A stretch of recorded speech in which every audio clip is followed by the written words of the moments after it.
अरे ए दादा ये दादा ये दादा दादा दादा ये दादा। अरे रुका दादा दादा कर रहा है भी कुछ बोलेगा कि खाली दादा दादा कोई के ससुरा हमार माथा जन का आइडिया होगा बोले जरा बोलो तो। सुना ये दादा वो बात सुना ना। अरे सुना वो का बच्चा में सुना। बनाओ तनी खैनी सुन बुढ़ऊ दादा हो बनाओ तनी खैनी।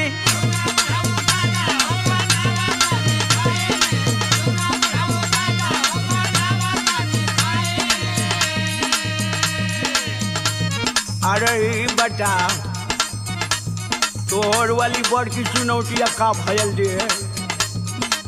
ए दादा बताई मैं हर ना चुनौती देले धैले बाबे चैनी बनाव तनी खैनी।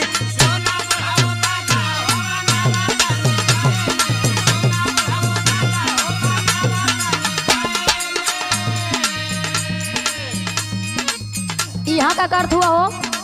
कुछ नहीं दादा ले खाली हाल चल करे नहीं। दादा ढेर दिन पर भेटाए ना कुछ नहीं कर। तू हाल चाल करत हुआ? हाँ भूलवावत हुआ हमके का तो के नशा करे से मना कैले रहनी है ना। ए दादा सुना ये सुना फलाना वो इ नशा ना करो ना खाली हमसे हाल चाल करो ना। तू चुप रहा बुढ़ऊ बोला मत। अब तू हम होंगे डटबू। अरे सुना पहले इनकर हाल सुना। सुना बिगाड़ लिखले दासा करही में नशा हो बिगाड़ लिखले दासा।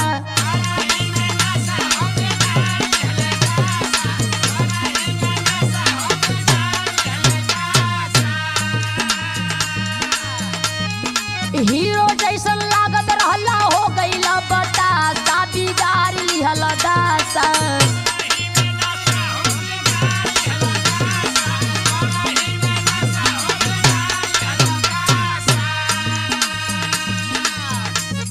आशीर्वाद की मम्मी एगो मजबूरी बताई। अब भूलवा मत हमके। सुनू का सुनाओ तो बोला। आदत धराई दिहले साथे के संगतिया। अच्छा ये कैसन आदत है जो छूट ना सकत है?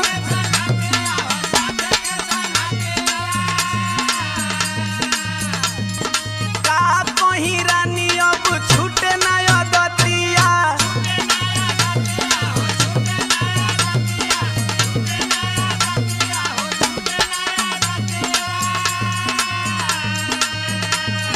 दारू गांजा बिना अब दिन हम भइनी बनाव तनी खैनी।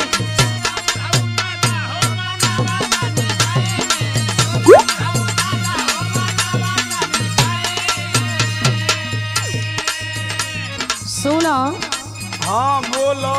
यही नाशा के चलते घर में कतना बवाल हो गई। का बवाल भइल बरे?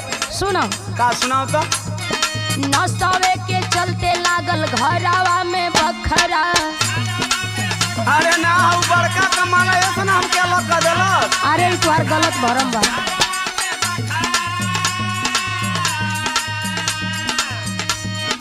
पी के पड़ोस में करावेला तू झगड़ा। अरे हाँ और शरम खूब झगड़ा होना हो।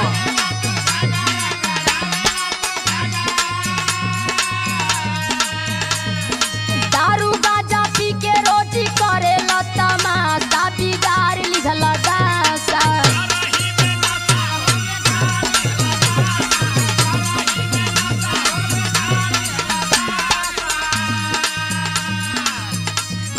एगो बात कही बोला। देख तू सही कहत अली लेकिन आज भरे को हमार बात मान ले। कौन बात तहर मानी हो? सुनो सुनावा। आज भर खाए दरानी खाके कहीं क्रिया।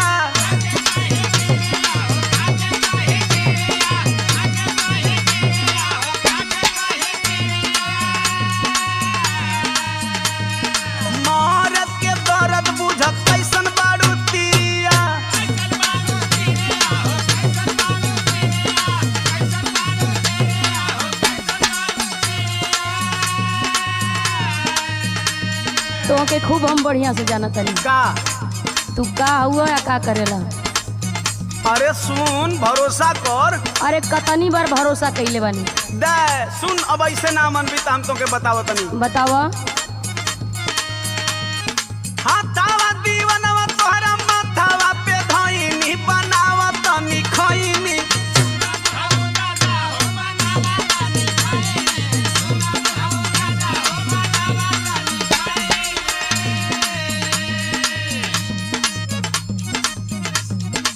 सुना हाँ तू कितनी बार क्रिया खैले बड़ा, कितनी बार गलती कैले बड़ा। अरे अब ना करो। तोहरी बाती में हम ना आवे वाला है। का बोलता बढ़िया से रहम तोहर जानत बानी हम हो।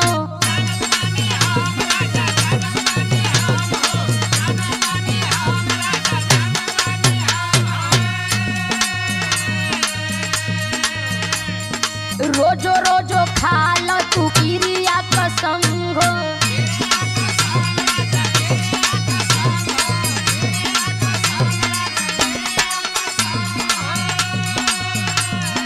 कहेली मीनाक्षी रोजी पलटेला पासा बिगाड़ी ली हलदासा। सुन बुढ़ऊ बाबा हो बनावत तनी खइनी। करही में नशा हो बिगाड़ी ली हलदासा। सुन बुढ़ऊ बाबा हो बनावत तनी खइनी। करही में नशा हो बिगाड़ी ली हलदासा। अपन रूप नहीं खा देखत, चलल बड़ा नाशा करे।